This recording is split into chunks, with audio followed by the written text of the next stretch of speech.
YouTube channel मार्गदर्शन अकादमी पर मैं अनिल मिश्रा आपका फिर से बहुत स्वागत करता हूं। चैनल पर नए हैं तो चैनल को सब्सक्राइब कीजिए और हमारे साथ में जुड़िए। देखिए मित्रों, 7वें चरण का चुनाव हो चुका है और हमारे न्यूज़ चैनल के द्वारा आपको लगातार अपडेट दी जा रही है टीजीटी पीजीटी की भर्ती के बारे में। आज जो प्रदर्शन हुआ उसके बाद में ये कहा जा रहा है कि 1 से 2 दिन में आपका आ जाएगा कार्यक्रम आ जाएगा, कब से आपको आवेदन करना है। तो ये एक बड़ी अपडेट तो ये आपकी रही ही है। साथ ही साथ मैं ये कहना चाहूँगा, चैनल के वीडियो को अधिक से अधिक शेयर कर दिया करिए। हम भी चाहते हैं कि आप अधिक से अधिक हमारे साथ में जुड़िए और अधिक से अधिक है ना लोगों को जोड़िए। देखिए, आज चुनाव हुआ और चुनाव के बाद में अब जो है सर्वे किया जाना है और सर्वे के पश्चात अब आप लोगों को पूरी अपडेट हम देना चाहेंगे।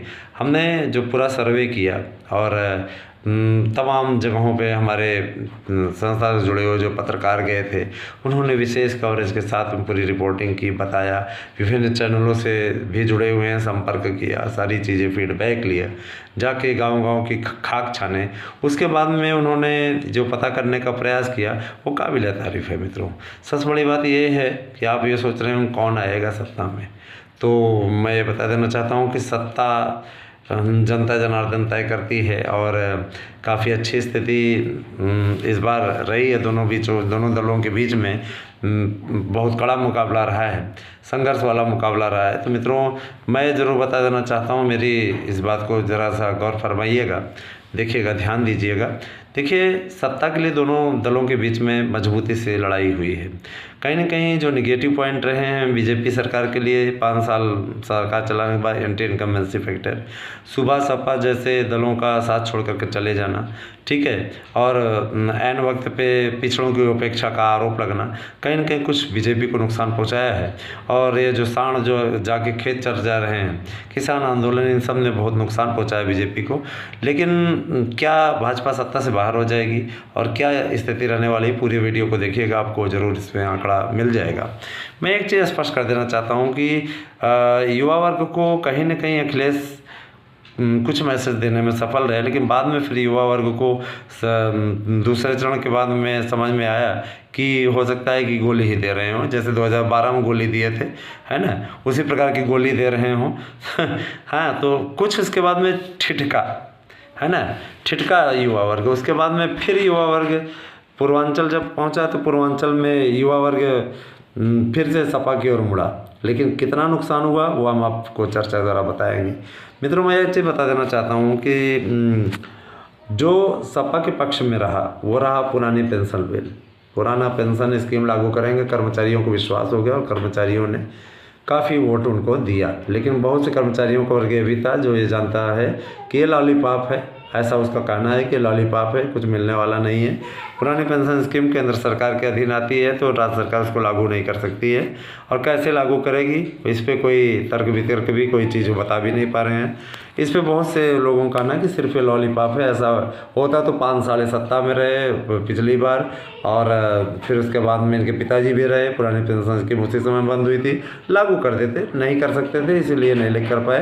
तो ये इस बार भी लॉलीपॉप है सिर्फ वोट पाने के लिए। खैर, ये उनका अपना तर्क है, मैं अपनी निजी राय नहीं दे रहा हूँ। लेकिन इतना ज़रूर बता देना चाहता हूँ कि इस बार समाजवादी पार्टी ने भाजपा की नींद हराम कर दी। समाजवादी पार्टी ने जिस तरीके से मजबूती से लड़ाई लड़ी है, भाजपा को अपना हर तर्कस से हर तीर निकालने के लिए मजबूर कर दिया। इसके लिए तो माना जाएगा कि कहीं न कहीं जाति गोलबंदी, पिछड़ों की उपेक्षा जैसे आरोप जो लगे बीजेपी पे, है ना, और सामान्य कैटेगरी का मुख्यमंत्री होना भी कुछ लोगों को रास नहीं आया, वो लोगों को बहुत पचता नहीं था। लेकिन कहीं न कहीं हिंदुत्व का जो ये मुद्दा रहा, कोर वोटर घरों से कम निकले, कहीं ना कहीं वो बीजेपी को नुकसान पहुंचा गया और सपा को फ़ायदा पहुंचा गया। अभी देखते हैं कि कितने फ़ायदा पहुंचा गया, कितना नुकसान पहुंचा गया। देखिए, सर्वे में हम लोगों ने लगभग 20 से 25 हज़ार लोगों से बातचीत की और प्रत्येक कॉन्स्टिट्यूंसी के हिसाब से 20-25 हज़ार बहुत होता है। एक विधानसभा सीट पर अगर 20-25 हज़ार से बात कर ली जाए तो वहाँ का माहौल पता चल जाता है मित्रों, ठीक है। तो बहुत मेहनत से हमारे पत्रकारों ने, जो हमारे संस्था से जुड़े हुए हैं, उन लोगों ने बहुत मेहनत की साल भर से। इसीलिए जो लोगों का नोट्स पोस्ट होना था उसमें भी विलम्ब हुआ, है ना। और आज लगभग 5500 लोगों का नोट्स पोस्ट हुआ है। बहुत बहुत आभार आप लोगों का, इतने दिन से आपका विलंबित था, सबका नोट्स भेज दिया गया है। आपको नोट्स 2 से 3 दिनों के अंदर मिल जाएगा। आपको भी अगर बुक करना है तो 8115998001 पे मैसेज करके अपना एड्रेस पिन कोड सहित दीजिए, आपका नोट्स बुक हो जाएगा। मित्रों एक बात और मैं ये चीज़ स्पष्ट कर देना चाहता हूँ कि अब जो है आप लोगों के विज्ञापन को लेकर के पूरी पशु पेश की स्थिति समाप्त हो गई, आपको विज्ञापन भी आने जा रहा है। आते हैं सीधे अब चुनावी चर्चा पे। देखिए, पहले चरण में भाजपा को नुकसान हुआ, दूसरे चरण में बीजेपी ने संभाला, तीसरे चरण में बीजेपी हावी रही, चौथे चरण में भी भाजपा हावी रही, पाँचवें चरण में भी भाजपा हावी रही, छठवें चरण और सातवें चरण में फिर से बीजेपी को कुछ नुकसान झेलना पड़ा है। तो अब आते हैं सीटों पे। तो मैं बता देना चाहता हूँ, भारतीय जनता पार्टी और उसके गठबंधन के सहयोगियों को कुल मिला करके 195 सीट 403 विधानसभा सीटों में मिलने जा रही है ना। उनमें भाजपा अकेले जो है 190 सीट जीतने में सफल हो रही है और बाकी उसके सहयोगियों की सीटें रहेंगी। आते हैं दूसरी बातों पे।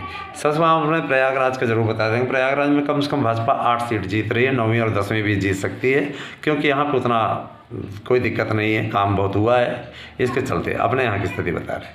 इसके अलावा आ जाते हैं सपा की ओर। सपा 190 सीट गठबंधन से जीत रही है, काफ़ी अच्छा प्रोग्रेस है, 47 सीट से सीधे इतने पे आना।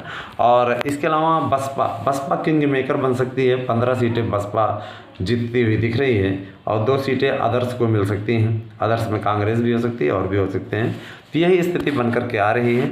तो सरकार किसकी बनेगी? हंग असेंबली आने जा रही है, त्रिशंकु विधानसभा बहुत मायने रखता है ना। अब तो सरकार किसकी बनेगी? प्लस माइनस आप 5 जोड़ लीजिएगा, घटा लीजिएगा ना, इनकी भी उनकी भी, तो दोनों के बीच बराबरी की टक्कर है लगभग, है ना। अकेले सपा को लगभग 186 सीट मिलती दिख रही है ना। सबसे बड़ा दल भाजपा रहेगा और सब दूसरे नंबर पे सपा, उसके पीछे बसपा एकदम कमज़ोर है, लेकिन इसमें किंग मेकर बनती हुई भी दिख रही है बीएसपी। तो देखिए क्या होता है, ये तो पता चलेगा आपको आगे चल करके फाइनल टैली जब आएगी 10 मार्च को। और सर्वे इसलिए सटीक होने की उम्मीद है क्योंकि इसमें भारी सैंपल एकत्र किए गए हैं, तब जा कर के आपको सर्वे दिया गया है। बने रहे हमारे साथ में, बहुत बड़ी खुशखबरी है आपके लिए। Thank you, have a nice day.